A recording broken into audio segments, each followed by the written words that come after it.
Hi guys, कल JEE का एक नोटिफिकेशन आया हुआ है और उस नोटिफिकेशन के हिसाब से 75% क्राइटेरिया जो सिर्फ सिंगुलर क्राइटेरिया रखा था, उसके साथ साथ जो पहले होता था कि 20% वाला क्राइटेरिया भी ऐड कर दिया है। तो it is a good news, it is a relief. Please इस बात का शुक्र मनाइए कि एटलीस्ट एनटीए और जेई के बोर्ड्स सभी लोग जो बैठे हैं वो सुन रहे हैं और अंशुल सर की भाषा में देवताओं का सिंहासन गरज चुका है, हिल चुका है और हमने इस चीज को सामने ला दिया है। बट इसके बीच में भी बहुत सारे लोग मिस इन्फॉर्मेशन स्प्रेड करने की कोशिश कर रहे हैं। प्लीज ध्यान से अगले 2 मिनट तक सुनिएगा।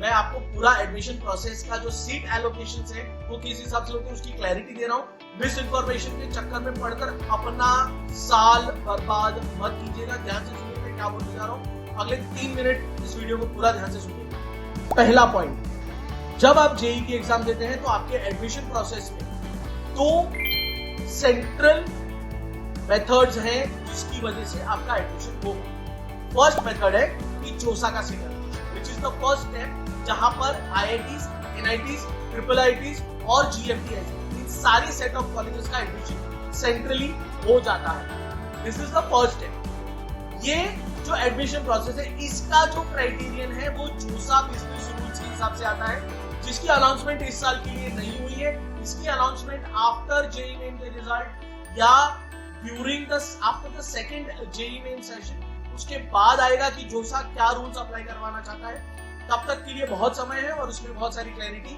आ जाएगी। दूसरा चीज, और ये बहुत ध्यान से समझिएगा, दूसरा मेथड है सीएसीबी। अब जो ये पूरा हल्ला हुआ है ये सीएसीबी का हल्ला हुआ है। सीएसीबी वो राउंड होता है कि जब आपके जोसा के 6 राउंड खत्म हो जाते हैं, फिर आईआईटीज, एनआईटीज, ट्रिपल आईटीज इन सब जगहों पे जो खाली सीट्स बचती हैं, जो रिमेनिंग वेकेंट सीट्स हैं जिसके 2 राउंड होते हैं, ये उसके लिए क्राइटेरियन है। तो उस राउंड के लिए आपको 75% का अनाउंसमेंट हो चुका है और टॉप 20% का भी अनाउंसमेंट हो चुका है।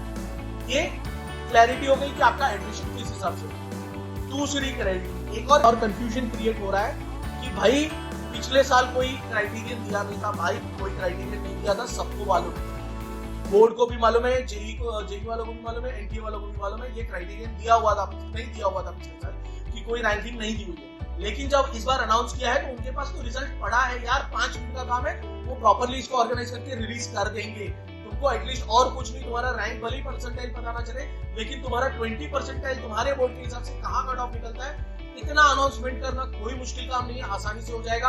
और जब तक आपका एडमिशन प्रोसेस होगा तब तक ये चीज हो जाएगी। आपको उस बात की भी चिंता करने की जरूरत नहीं है।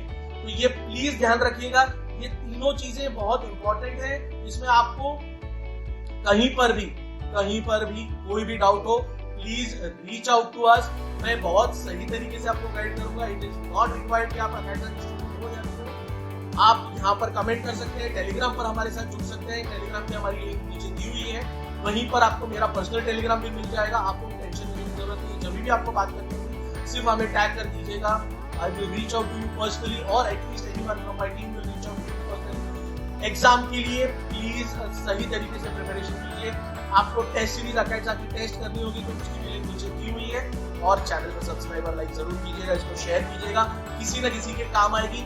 ये पूरी ऑथेंटिक इंफॉर्मेशन है एंड आई कैन गारंटी कि एक भी शब्द जो मैंने इसमें बोला हुआ है इसमें से कोई भी डिस्टॉर्शन ऑफ फैक्ट्स नहीं है। प्लीज ध्यान रखिएगा। All the best. चक्के फटके फाड़ देना।